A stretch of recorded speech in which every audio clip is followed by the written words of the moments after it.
मैं आपको एक कहानी से बात शुरू करता हूँ, एक स्टोरी से बात शुरू करता हूँ। Real story. स्टोरी से इसलिए कि स्टोरी से बात समझ में ज़्यादा आती है। और एज ए पेरेंट, मेरा एक बेटा है, 17 का होने वाला है, नहीं होने वाला नहीं, हो गया है, 3 दिन पहले हो गया है, अब ये भी हुआ है। तो 17 की उम्र आप जानते हैं सबसे खतरनाक होती है। आप लोग भी लगभग उसके आसपास होंगे या अभी अभी उससे निकले होंगे। Most difficult age is this, 16, 18, 19। इस उम्र में आपके हार्मोन्स इतना ज़्यादा जंप करते हैं कि मूड स्विंग्स बहुत ज़्यादा होते हैं। आपको अपने दोस्तों से बात करके इतना सुकून मिलता है। पेरेंट्स दुश्मन नज़र आते हैं इस उम्र में। पेरेंट्स कोई अच्छी बात भी कहें तो लगता है कि ये क्यों मनहूस लोग हमारे घर में रहते हैं, क्यों ऐसी खराब खराब बात बोलते हैं। They don't understand, they are outdated people, ऐसा मन में भाव आता है। सबको आता है। आपको आ रहा है तो पहली बार नहीं आ रहा है, आज से 30 साल के बाद आपके बच्चों को भी आएगा आपके बारे में, एकदम उतनी ही इंटेंसिटी से आएगा जितना आपको आता है। जितना आपको लगता है कि आपके पेरेंट्स बिल्कुल नहीं समझते, आपके बच्चे आपके बारे में यही सोचेंगे 30 साल बाद। ये एकदम इटर्नल ट्रुथ है जिसको आप रोक नहीं पाएंगे। So this is a normal thing. आप लोगों की एज में जो सबसे बड़ी चिंता मुझे होती है, जैसे मैं अपने बेटे से बात करता हूँ, तो मैं तो एक बहुत ही खराब पेरेंट हूँ। खराब पेरेंट का मतलब मैं कभी कहता ही नहीं कि पढ़ो, कभी कहता ही नहीं कि टॉप करो, मैं कभी नहीं कहता। मैं सिर्फ ये कहता हूँ कि बेटा हर साल एक क्लास पास करते रहो, काफी है। बस इतनी साउंड प्रिपरेशन मत करना कि मैं 8वीं क्लास 2 बार में करूंगा, ऐसा मत करना, एक ही बार में कर लो। और मैं कभी परसेंटेज पूछूंगा नहीं आपसे, मैं पूछता भी नहीं, हालांकि वो बता देता है, लेकिन मुझे उसमें इंटरेस्ट है नहीं। Whatever percentage he gets. And we also have a daughter, I mean I am not the biological father, she is a relative's daughter, so she lives with us. हम दोनों बच्चों से बोलते हैं कि हम कभी नहीं पूछेंगे परसेंटेज क्या है, ना हम पूछते हैं, ना हमारा इंटरेस्ट है। हमारा इंटरेस्ट केवल इस बात में है कि वो बेहतर ह्यूमन बींग्स बन जाए, क्योंकि मैंने ज़िंदगी को बहुत अच्छे से देखा है। और मैं एक बहुत ही ख़राब स्टूडेंट रहा हूँ स्कूल में, बहुत बदमाश, शरारती, कम पढ़ने वाला। पर दिमाग इतना था कि 10 दिन 20 दिन पढ़ के अच्छे नंबर आ ही जाते थे। तो मेरा दिमाग कहता था कि जो काम 10 दिन का उसके लिए साल क्यों खराब करूं। जब 10 दिन में हो ही जाता है तो 10 दिन खराब करेंगे उसको। और दूसरी बात, ओवर द ईयर्स मैंने ये सीखी है कि जो मैंने स्कूल में पढ़ा था उसमें से बहुत कम जिंदगी में काम आता है। मैंने ट्रिगोनोमेट्री पढ़ी, मेरी जिंदगी में कभी काम नहीं आई। मैं कभी थीटा वीटा लगा ही नहीं पाता कहीं पर भी, आज तक यूज नहीं किया मैंने थीटा, कहाँ थी यूज करूं, काम ही नहीं आया। मैंने दुनिया भर के नक्शे रटे थे स्कूल में, कहीं काम नहीं आए। जब किसी देश में घूमने जाता हूँ, वहाँ का नक्शा देख लेता हूँ और बचपन वाला याद भी नहीं आता, फिर से देखना पड़ता है। सीधी सी बात है। तो मैंने फील किया कि ज़्यादातर चीज़ें जो स्कूल में हम पढ़ते हैं, कॉलेज में पढ़ते हैं, वो जो नॉलेज है वो ज़िंदगी में बहुत काम नहीं आती। जब काम आता है वो और चीज़ है, मैं उस पर ज़्यादा बात करूँगा आपसे। लेकिन मेरी चिंता एज ए पेरेंट, और क्योंकि आप बच्चे उसी उम्र में हैं, मैं लगभग 50 साल का हूँ, तो आप मेरे लिए लगभग उसी रोल में हैं कि आप मेरे बच्चे जैसे हैं। क्योंकि जो बच्चे होते हैं ना, अपने पेरेंट्स से बड़ी नफरत करते हैं, दूसरों के पेरेंट्स की सुन लेते हैं बात। तो आप मेरी बात सुन लेंगे, अपने घर में नहीं सुनेंगे। जैसे मेरा बेटा मेरी बात नहीं सुनता है, वो शायद यहाँ सीएम साहब की बात सुन लेगा। तो दूसरों की बात सुनना आसान होता है, अपने पेरेंट्स की बात सुनना मुश्किल होता है। तो आप सुन रहे हैं इसलिए मैं सुना रहा हूँ आपको। तो जो कहानी मैं आपको सुनाना चाह रहा हूँ एक रियल कहानी है, और मेरी सबसे बड़ी चिंता अपने बच्चों को लेकर, आपको लेकर वही रहती है। मैं जब भी कोई कहानी सुनाता हूँ, नाम, जगह, वो सब बदल देता हूँ ताकि किसी की प्राइवेसी पर हमला ना हो। सबकी राइट टू प्राइवेसी है ना। एक बच्चा था जिसको मैं जानता हूँ, बचपन से जानता हूँ, बहुत ही जबरदस्त आर्टिस्टिक बच्चा, म्यूजिक का उस्ताद। उसके घर में लगभग सब लोग म्यूजिक के उस्ताद थे, इंस्ट्रूमेंटल म्यूजिक, वोकल म्यूजिक, हर चीज में अच्छा, पढ़ने में भी ठीक, बढ़िया। और जब हम स्कूल में थे, वो मेरी क्लास में तो नहीं था, थोड़ा सा अलग क्लास में था, पर स्कूल में बहुत पॉपुलर था being into music. I was in debating, he was into music. और बाद में उसने हमारा स्कूल छोड़ भी दिया कुछ समय के बाद, फिर वो कहीं और चला गया, फिर हमारा मिलना नहीं हुआ। उस समय ना तो व्हाट्सएप था ना यूट्यूब था, तो बाद में मिलने का स्कोप भी नहीं रहता था। जो एक बार चला गया वो चला ही जाता था उस समय। अब तो बच्चे ज़िंदगी भर दोस्त रहते हैं। फिर जब मैं दिल्ली यूनिवर्सिटी में आ गया, ग्रेजुएशन कर चुका था, उसके बाद अचानक मुझे एक बचपन का दोस्त मिला जिसने मुझे एक इंटरेस्टिंग क्या डेवास्टेटिंग बात बताई। तो बात चल रही थी कि स्कूल के दोस्त कहाँ कहाँ हैं, क्या कर रहे हैं। तो बातों बातों में उसका जिक्र भी आया। तो मैंने बड़ी उम्मीद से पूछा, मैंने कहा वो तो बॉम्बे चला गया होगा, फिल्म इंडस्ट्री में चला गया होगा। तो मेरे दोस्त ने पूछा कि तुम्हें नहीं पता उसके बारे में? मैंने कहा नहीं। उसने कहा यार वो जेल में है,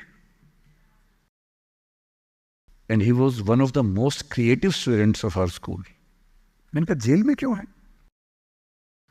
बोले सच में नहीं पता। मैंने कहा सच में नहीं पता मुझे। लोग ग्रेजुएशन करने के लिए जब गया तो पता नहीं क्या हुआ, उसकी थोड़ी संगति खराब हो गई। बैड कंपनी जिसको हम बोलते हैं, जो इस उम्र में अच्छी लगती है, वही वाली। कॉलेज लाइफ में थोड़ी बहुत बैड कंपनी सबकी होती ही है, हल्की फुल्की होती है, एक सामान्य बात है। अच्छा, बच्चा बच्चा ना रहे ये भी तो अच्छी बात नहीं है ना। थोड़ा बचपन तो जीना भी चाहिए, थोड़ा शरारतें करनी भी चाहिए। पर किसी किसी का दुर्भाग्य होता है कि ज्यादा हो जाता है, उसके साथ ऐसा हुआ।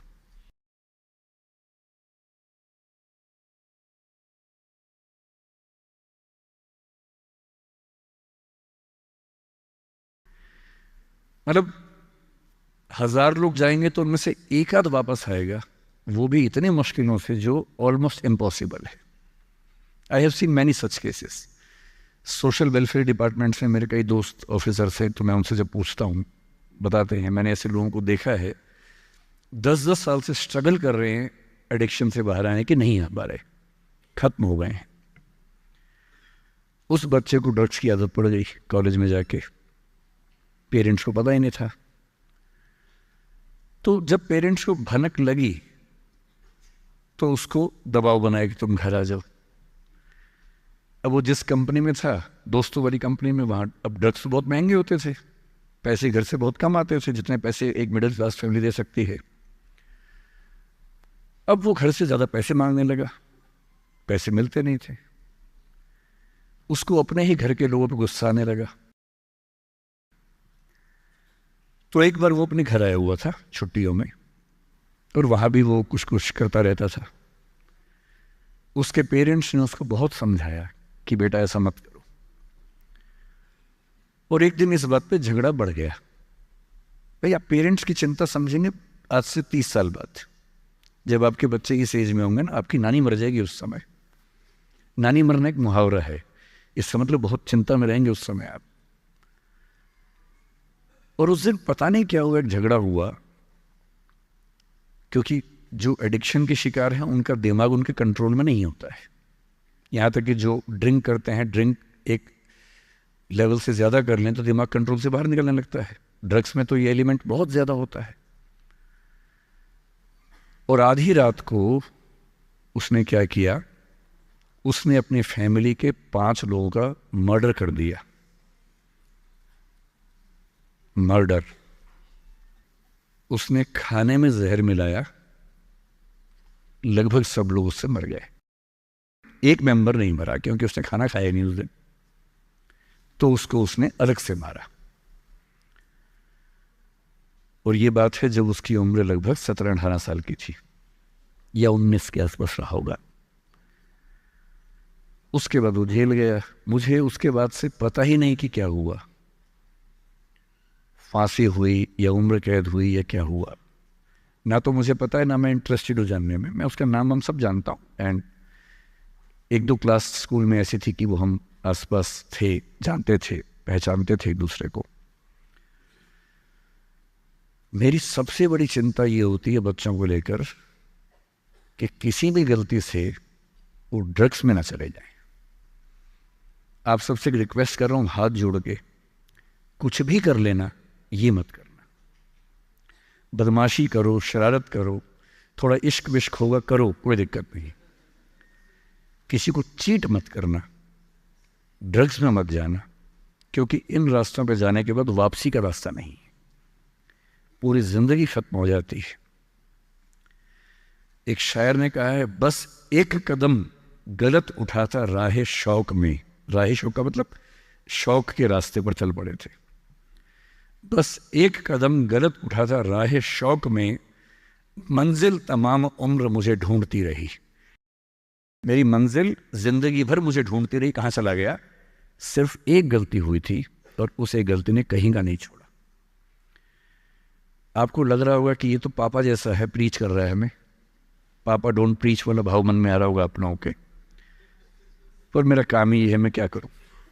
मुझे जितनी चिंता अपने बच्चे की उतनी आपकी चिंता है, तो मैं तो बोलूँगा।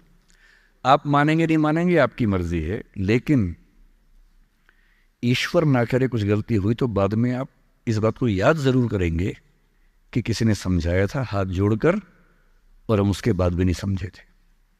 कुछ भी करना, उस रास्ते पर मत जाना। और इस रास्ते पर लोग क्यों जाते हैं? इसकी जो साइकोलॉजी में सबसे बड़ा रीज़न है, उसको पीयर ग्रुप प्रेशर कहते हैं। पीयर ग्रुप का मतलब है आपके दोस्तों का ग्रुप, गैंग, जिसको गैंग कहते हैं। जो डेवलपमेंटल साइकोलॉजी है, जो साइकोलॉजी स्टडी करती है कि बच्चे जैसे जैसे बड़े होते हैं उनकी साइकोलॉजी कैसे चेंज होती है, इसको बोलते हैं डेवलपमेंटल साइकोलॉजी। उसमें माना गया है कि ये जो एज है, टीन एज, ये गैंग एज है। गैंग एज का मतलब 3-4 दोस्तों का ग्रुप होता है, वो गैंग की तरह से ऑपरेट करता है। एकदम सीक्रेट्स रहते हैं उस ग्रुप में, आपस में बातें करते हैं, जैसी कोई आसपास से निकलता चुप हो जाते हैं। उनको लगता है कि उनके पास कुछ सीक्रेट इन्फॉर्मेशन दुनिया की ऐसी है जो मोसाद और रॉ और इन्हीं सब के पास होती है, किसी के पास नहीं होती। जबकि वो जो बात कर रहे होते हैं, उनके पेरेंट्स वो बात 30 साल पहले कर चुके हैं। वो ऐसी कोई बात नहीं कर रहे जो उनके पेरेंट्स को नहीं पता, वो सब बातें करके ही बड़े हुए हैं। पेरेंट्स भी तो बने ही है ना भाई, ऐसा थोड़ा ना, उन्होंने तो जिंदगी देखी है। पर उनको लगता है कि वो कुछ खास ऐसा जानते हैं। एक दूसरे पर ऐसा भरोसा, पेरेंट्स पर ऐसा अविश्वास, ऐसा उनको खारिज करने की टेंडेंसी, नॉर्मल बात है, कोई खास बात नहीं है, इस उम्र में सामान्य बात है। पर डेवलपमेंटल साइकोलॉजी जब हम पढ़ते हैं तो उसमें कहते हैं कि जो बच्चा होता है 1-2 साल तक का, उस पर सबसे ज़्यादा असर उसकी माँ का होता है, क्योंकि माँ उसके लिए पूरा संसार है। उस बच्चे की 2 ही ज़रूरतें हैं कि जब वो गीला हो तो वो पहुँच दे, जब भूख लगे कुछ खाना खिला दे। शुरू के 6 महीने इन दोनों ज़रूरतों को जनरली उसकी माँ ही पूरा करती है।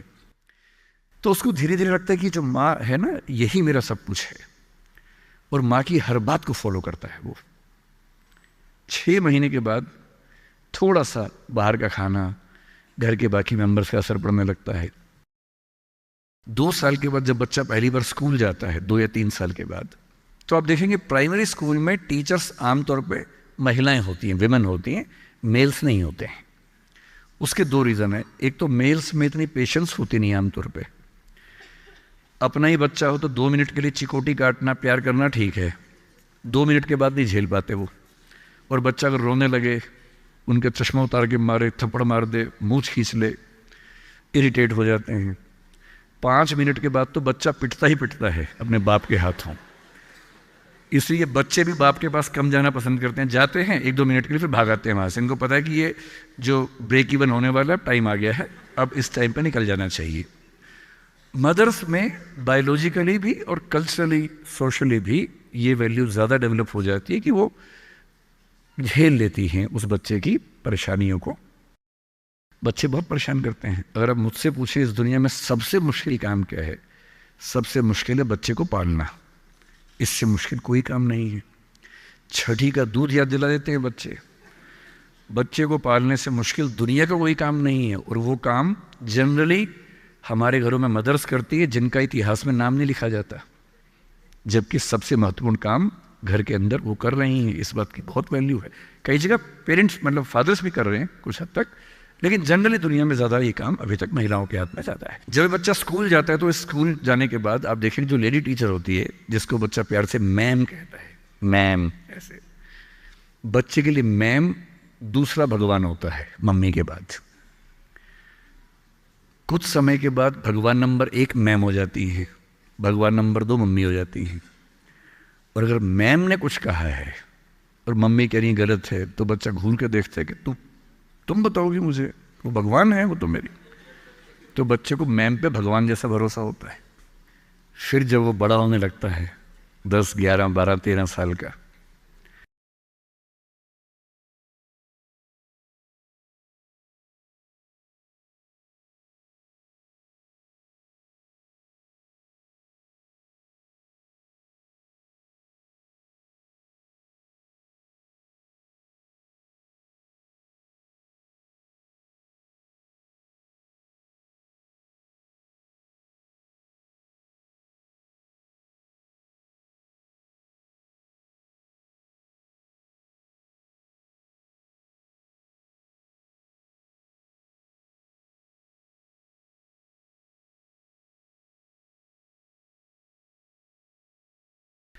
थर्टीन की एज आते आते बच्चों में जो बायोलॉजिकल चेंजेस होने शुरू होते हैं, बड़े परेशान होते हैं, पशुपेश में होते हैं कि ये क्या हमारे साथ हो रहा है, हमारी ज़िंदगी चेंज हो रही है। अचानक उनको ऐसा लगने लगता है। उस उम्र के जो हार्मोन्स हैं वो उनको पेरेंट्स से दूर करते हैं, क्योंकि उनको जिस तरह की आज़ादी चाहिए, पेरेंट जानते हैं कि ये उम्र सही नहीं है, तो पेरेंट्स रोकते हैं, समझाते हैं, फ़ोन का यूज़ कम करो, इंटरनेट कम करो, तुम्हारा दोस्त ठीक नहीं है, तुम्हारी कंपनी ठीक नहीं है, अच्छे दोस्त रखो, ये करो, वो सब करते हैं। उनकी मजबूरी है, उनको पता है कि ये उम्र फिसलने वाली है। और बच्चों को लगता है कि मैं जहाँ जहाँ आज़ादी चाहता हूँ, यही 2 लोग मेरे दुश्मन हैं, पता नहीं ये डिजर्व नहीं करते मुझे, they don't deserve a child like me. फिर वो पेरेंट्स से झूठ बोलना, छिपाना, हर बच्चा उस उम्र में झूठ बोलना शुरू कर देता है। कुछ बहुत प्यारे मासूम बच्चों को छोड़ दूं मैं 1-2%, बाकी सब थोड़ा बहुत झूठ तो बोल लेते हैं। कुछ ज़्यादा शातिर हो जाते हैं, इतना खतरनाक झूठ बोलते हैं, लाई डिटेक्शन टेस्ट करवा लेंगे तो भी नहीं पकड़ में आएंगे, इतना अच्छा झूठ बोलने लग जाते हैं, क्योंकि उन्होंने सीख लिया दोस्तों से सब करके। और ये जो उम्र है 13 से 19, जो गैंग एज है, ये जो दोस्त हैं, इनका असर इतना ज़्यादा होता है। और आपकी पर्सनैलिटी कैसी है, हर गैंग में 4-5 लोग होते हैं, उनमें से एक मुखिया होता है, उनका गैंग का नेता होता है, जो थोड़ा सा एग्रेसिव है, डोमिनेटिंग है, असर्टिव है, वो फैसले करता है सबके लिए। आपने डिसीजन मेकिंग का सवाल पूछा, इसी पे सो समझेंगे।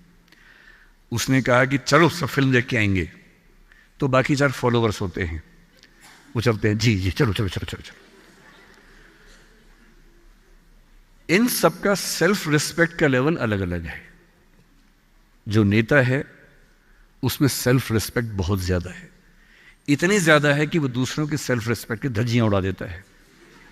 वो ये मान के चलता है कि मैं राजा हूँ, जो मैं कहूँगा वही होगा। और जो बाकी 4 भेड़ बकरियाँ हैं, जिनमें कॉन्फिडेंस की कमी है, असर्टिव नहीं है, सबमिसिव हैं, दब्बू हैं, डरपोक हैं, वो बेचारे उसकी बात को फॉलो करते हैं। और ये जो 4 है ना, इन पे खतरा बहुत ज़्यादा है, क्योंकि जो नेता है वो पहले से बिगड़ा हुआ है, वो हैबिचुअल है कई चीज़ों का, और वो इन 4 को बोलता है आज हम सब ड्रग्स ट्राई करेंगे। पूछ नहीं रहा है, बता रहा है।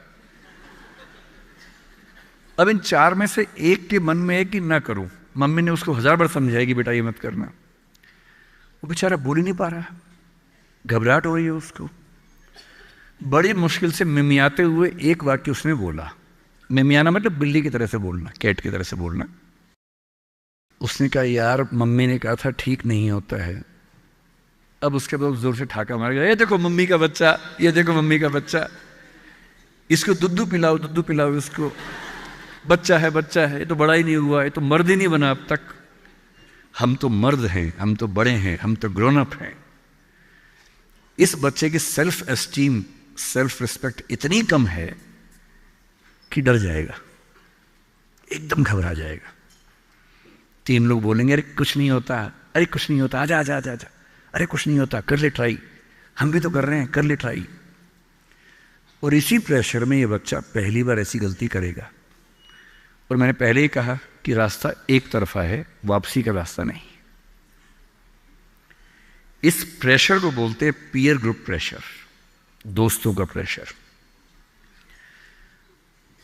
मैं अपने बच्चे को केवल एक बात सिखाता हूं, बाकी पढ़ाई लिखाई तो मुझे पता है ज़िंदगी में जब कोई करना चाहेगा कर ही लेगा। इंटरनेट की दुनिया में, गूगल की दुनिया में, अब क्या मतलब मैं क्या पढ़ा दूंगा आपको, टीचर क्या पढ़ा लेंगे, सब गूगल पे उपलब्ध है, सब ऑनलाइन अवेलेबल है। जो टीचर बनना चाह रहे हैं समझ लें, अब टीचर का काम नॉलेज देना नहीं है, नॉलेज आपसे ज़्यादा, आपसे बेहतर गूगल पे है।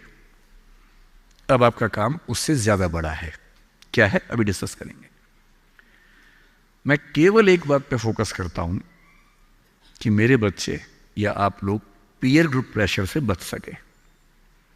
मैं खुद बचा था, अच्छे से बचा था, मेरे पेरेंट्स की भूमिका थी।